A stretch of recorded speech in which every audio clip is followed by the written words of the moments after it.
मैं हूं आपके साथ परिधि जोशी। आजाद का अमृतकाल भारतीय स्वतंत्रता संग्राम के उन शूरवीरों को पहचान और सम्मान देने का काल है जिन्हें इतिहास के पन्नों में भुला दिया गया हो या फिर वो सिर्फ कविताओं तक ही सिमट रह गई हो। ऐसे में केंद्र की मोदी और यूपी की योगी सरकार ने इन गुमनाम शहीदों को पूरा सम्मान देने का अभियान चलाया है। इसी कड़ी में सीएम योगी ने उन्नाव के इंडिया खेड़ा किले का दौरा किया है और गुमनाम शहीद राजा राव राम बख्श सिंह की मूर्ति का अनावरण किया है। क्या है महत्व इस किले का और कौन थे राजा राम बख्श सिंह, बताएंगे इसके लिए देखिए स्पेशल रिपोर्ट। जो हो गए देश के लिए कुर्बान, जिन्हें नहीं मिली वास्तविक पहचान, आजादी के अमृतकाल में गुमनाम शहीदों को मिल रहा सम्मान। तस्वीरें उन्नाव के डोडिया खेड़ा की हैं, जहां आजादी के अमृतकाल के एक और शूरवीर को नई पहचान दी है यूपी के सीएम योगी आदित्यनाथ ने। प्रथम स्वतंत्रता संग्राम में अंग्रेजों से लोहा लेने और हंसते हंसते फांसी के फंदे पर झूल जाने वाले अमर शहीद राजा राव राम बख्श सिंह की प्रतिमा का अनावरण किया, ताकि सैकड़ों साल से गुमनाम हो रहे राजा राव राम बख्श सिंह की शहादत को पूरा हिंदुस्तान जान सके, समझ सके और उन्हें नमन कर सके।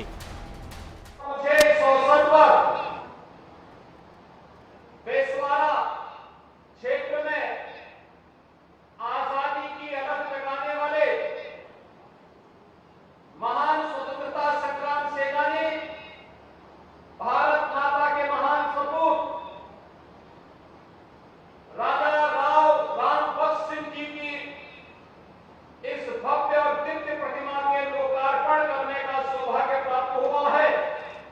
मैं इस अवसर पर राणा तेरी माधव समिति के पदाधिकारियों के प्रति हृदय से धन्यवाद ज्ञापित करते हुए भारत माता के इस महान सपूत के प्रति, देश के प्रति उनकी सेवाओं के लिए नमन करते हुए पूरे प्रदेशवासियों की ओर से उन्हें विनम्र श्रद्धांजलि अर्पित करता हूं। आजादी के 75 साल पूरे होने के मौके पर पूरे देश में आजादी का अमृत महोत्सव मनाया जा रहा है।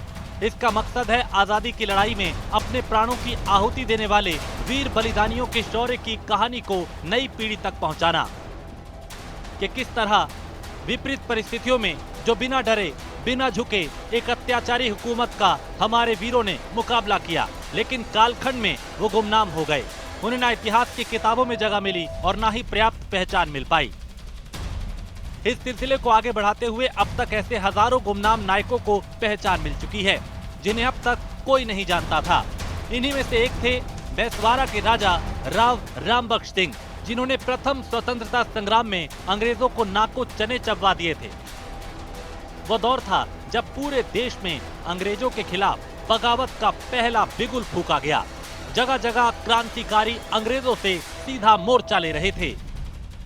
इसी कड़ी में बैसरावा के राजा राव राम बख्श सिंह ने भी विद्रोह कर दिया। राजा के नेतृत्व में क्रांतिकारियों ने यहाँ के हिलेश्वर मंदिर में पनाह ली थी। अंग्रेजों को भनक लग गई, जिसके बाद अंग्रेजों ने यहाँ हमला कर दिया। भीषण लड़ाई में 12 अंग्रेज सैनिकों को जिंदा जला दिया गया। मरने वालों में अंग्रेजी जनरल डिलाफोर्स भी शामिल था। अपने जनरल की मौत के बाद अंग्रेजी हुकूमत बौखला उठी और बड़ी सेना राजा के किले पर हमला करने के लिए भेज दी। मुट्ठी भर सैनिकों के साथ राजा राव राम बख्श सिंह ने अंग्रेजी सेना का मुकाबला किया, लेकिन पकड़े गए। अंग्रेजी हुकूमत ने राजा को फांसी की सजा सुनाई। 17 सितंबर 1858 को फांसी पर लटकाने का आदेश जारी हुआ, जिसके एक साल बाद 28 दिसंबर 1859 को राव साहब को फांसी दे दी गई। जिस जगह अंग्रेजी सैनिकों और जनरल को मारा गया था, वही जगह फांसी देने के लिए चुनी गई। फांसी को लेकर भी कई किंवदंतियां प्रचलित है। कहते हैं राजा राव राम बख्श सिंह को जब फांसी दी जा रही थी तो 2 बार फंदा टूट गया, जिसके बाद राजा ने खुद ही अपने गले में पड़ी शिव की माला उतार दी, जिसके बाद फांसी हो पाई। बैसवारा के आन बान शान के प्रतीक राजा राव राम बख्श सिंह, जो कि अंग्रेजों से बराबर लड़ाई लड़े, उनके सामने अस्त्र शस्त्र नहीं डाले और हंसते हुए वहीं डोडिया खेड़ा में एक स्थान है, पेड़ पे अंग्रेजों ने उनको फांसी दे दी थी। राजा राव की इच्छा के मुताबिक उनके शव को बक्सर के लंबरदार देशराज सिंह को सौंप दिया गया। प्राचीन डोडिया खेड़ा, जिसे प्राचीन काल में द्रोणी क्षेत्र या द्रोणी खेर भी कहा गया, इस जगह के किले को अंग्रेजों ने तहस नहस कर दिया। हालांकि बाद में टूटे फूटे किले को एक दूसरे बैसरावा राजा दिग्विजय सिंह को सौंप दिया गया। यह किला उन्नाव जिला मुख्यालय से 33 मील दक्षिण पूर्व में 50 फीट विशाल टीले पर था। अंग्रेजी हुकूमत ने सीधा लोहा लेते हुए फांसी के फंदे पर झूल जाने वाले राजा राव रामबख्श सिंह से जुड़ी कथा कहानियां उन्नाव और आसपास के इलाकों में खूब सुनी जाती हैं, लेकिन इस महान क्रांतिकारी को बड़ी पहचान अब जाकर मिली है, क्योंकि आजादी के अमृत महोत्सव में गुमनाम और अनसंग हीरोज के तौर पे राजा राव को अब पूरा देश जानेगा। केंद्र की मोदी और यूपी की योगी सरकार की ये पहल वाकई उन तमाम गुमनाम क्रांतिकारियों को पहचान देने वाली है जो इतिहास के पन्नों में अब तक कहीं गुम हो गए थे।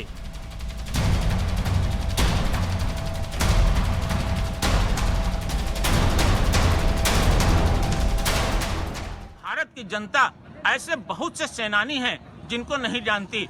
1857 की गदर में अंग्रेजों से लोहा लेने वाले एक सेनानी उन्नाव के राजा राव रामबख्श सिंह भी थे।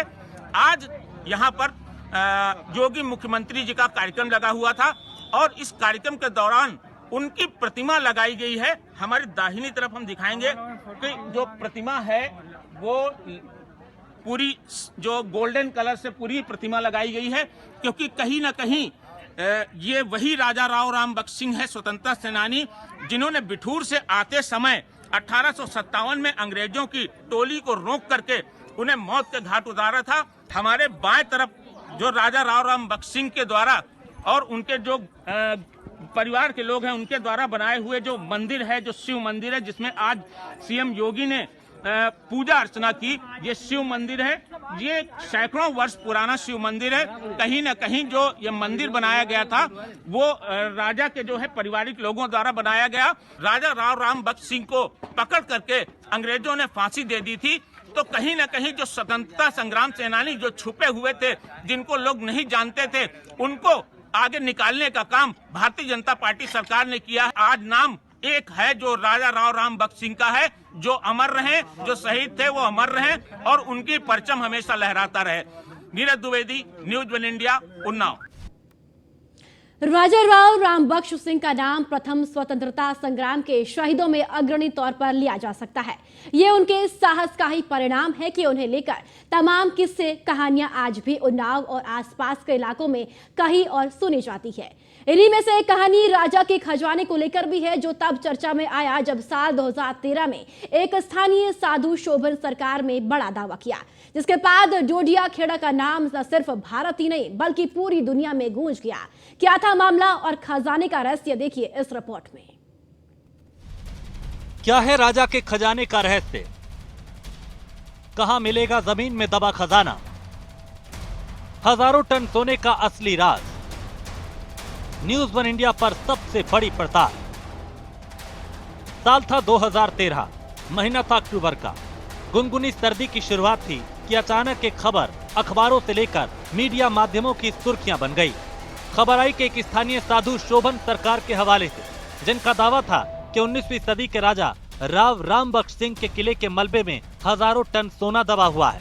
खैर, क्या था पूरा मामला बताएंगे, मगर उससे पहले आपको बताते हैं कि आखिर संत शोभन सरकार थे कौन। शोभन सरकार का जन्म कानपुर देहात के शुक्लनपुरवा गांव में हुआ। हाई स्कूल की पढ़ाई करने के बाद उन्होंने घर छोड़ दिया, जिसके बाद वो स्वामी सत्संगानंद के अनुयायी बन गए। शोभन सरकार ने स्वामी जी के मार्गदर्शन में करीब 8 साल चिंतन किया। शुरू से ही विरक्ति भाव रखने वाले शोभन सरकार ने आखिरकार संन्यास ले लिया। शोभन सरकार आखिरी वक्त तक यानी साल 2020 तक, जब तक उनका निधन नहीं हो गया, डोडिया खेड़ा में ही रहे। बात 2013 की है, जब अचानक शोभन सरकार के एक दावे ने देश दुनिया में हलचल बढ़ा दी। शोभन सरकार ने दावा किया कि उन्हें सपने में उनके गुरुजी ने एक बड़ा राज बताया है। उनके मुताबिक राजा राम बख्श के किले के मलबे के नीचे हजारों टन सोना दबा पड़ा है। शोभन सरकार ने ये सोना सरकार को देने की इच्छा जताई। इसके लिए उन्होंने तत्कालीन प्रधानमंत्री मनमोहन सिंह और केंद्रीय मंत्री पी चिदम्बरम को पत्र भी लिखा। आपने बचपन में राजा रानी की कहानियां, उनसे जुड़े दिलचस्प किस्से और खजाने का जिक्र जरूर सुना होगा। कई बार ऐसा हुआ भी है कि पुराने किले से बहुमूल्य रत्नों के भंडार मिले हैं। तो इस दावे पर सरकार खनन मंत्रालय और ASI यानी भारतीय पुरातत्व सर्वेक्षण को राजी करने में कामयाब रही। 18 अक्टूबर 2013 को खुदाई का काम शुरू किया गया। 28 अक्टूबर तक 4.8 मीटर जमीन के खनन का काम पूरा हो गया। कुछ मीडिया रिपोर्ट्स के मुताबिक खनन का काम सिर्फ सपने के दावे पर ही नहीं हो रहा था, बल्कि वैज्ञानिक सर्वे में खनन वाली जगह पर गैर चुंबकीय तत्व की उपस्थिति का अनुमान था। किले को 2 खंडों में बांटकर खनन किया गया, लेकिन दोनों खंडों के खनन के बाद भी खजाने का नामो निशान नहीं मिला। पूरे खनन के दौरान डोडियाखेड़ा में देसी ही नहीं विदेशी मीडिया का जमावड़ा भी लगा रहा। कई विदेशी अखबारों ने तो पूरे खनन के दौरान इसे अपनी लीड खबर बनाए रखा, लेकिन जब खजाना नहीं मिला तो 14 नवंबर 2013 को खुदाई का काम औपचारिक रूप से बंद कर दिया गया। ASI ने इसे जिंदगी भर का सबक करार दिया। हालांकि शोभन सरकार की ओर से नया दावा किया गया। उनके मुताबिक ये अलौकिकता से जुड़ा मुद्दा है और सोना वैज्ञानिक तरीके से तलाशने पर नहीं मिलेगा। शोभन सरकार के मुताबिक ASI के गांव से जाने के बाद वो सोना निकालेंगे। खैर, अब तक 10 साल का वक्त बीत चुका है। डोडियाखेड़ा और उन्नाव के आसपास के अलावा लगभग लोग इस बात को भूल चुके हैं। उस दौर में एक संत के सपने के आधार पर सरकारी मशीनों को लगाने के लिए केंद्र और तत्कालीन सपा सरकार की खासी किरकिरी भी हुई। लेकिन खैर, गंगा का पानी अब काफी बह चुका है। शोभन सरकार जब तक जीवित रहे, अपने भक्तों के बीच उनकी लोकप्रियता लगातार बनी रही। सीएम योगी के डोडियाखेड़ा दौरे के बाद एक बार फिर राजा का किला चर्चा में है, लेकिन इस बार चर्चा राजा के शौर्य और उनकी गुमनाम शहादत की हो रही है, न कि किसी खजाने की। हो भी क्यों ना, सम्मान शौर्य को मिलना चाहिए, न कि किसी खजाने को। योगी सरकार ने उस वीरता का सम्मान किया है जिसे खजाने के शोर में भुला दिया गया था। Bureau report, news 1 India.